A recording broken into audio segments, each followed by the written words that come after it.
Hello everyone, আসসালামু আলাইকুম। আজকে আমি আপনাদের সাথে আরও একটি নতুন ব্লগ শেয়ার করতে চলে আসলাম।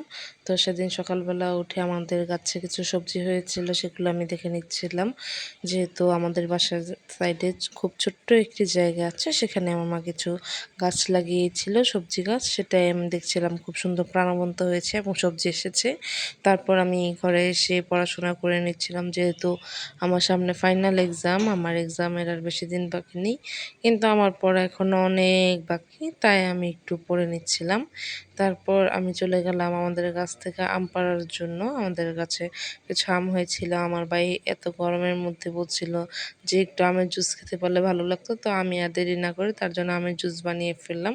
দেন আমি দুপুরে লাঞ্চ করে নিলাম। এর মধ্যে আর কোনো ক্লিপ নেওয়া হয়নি। আম্মু আজকে অনেক কিছুই রান্না করেছিল, কিন্তু আমি শুধু ডিম দিয়ে খেয়ে নিলাম। দেন বিকেলে আমি একটু বাইরে হাঁটাহাঁটি করছিলাম, আকাশে অনেক পাখি উঠছিল, তো ভাবলাম একটা ভিডিও নেওয়া যাক। দেন আমি একটু ভিডিও করলাম। তো আমার কাজিনরা বললো চলো আজকে টমেটোর মাখানি খাই। তো আমরা বললাম খাওয়া যাক। তারপর আমার বোন এসে টমেটোগুলো মাখিয়ে নিচ্ছিল, এখানে তেঁতুল আর লবণ মরিচ চটকে নিচ্ছিল। দেখতেই কত লোভনীয় লাগছে, তাই না? এখনও দেখে আমার খুব খেতে ইচ্ছে করছে।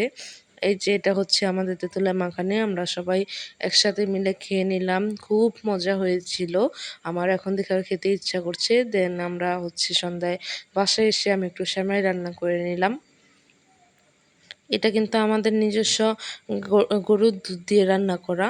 এটি হচ্ছে দুধের সর। আমার মতো কে কে সর খেতে পছন্দ করেন অবশ্যই কমেন্ট করে জানাবেন। দেন আমি একটু সেমাইটাকে রান্না করে খেয়ে নিলাম। তো আজকের ব্লগটা এই পর্যন্তই। সবাই ভালো থাকবেন, সুস্থ থাকবেন। আল্লাহ হাফেজ।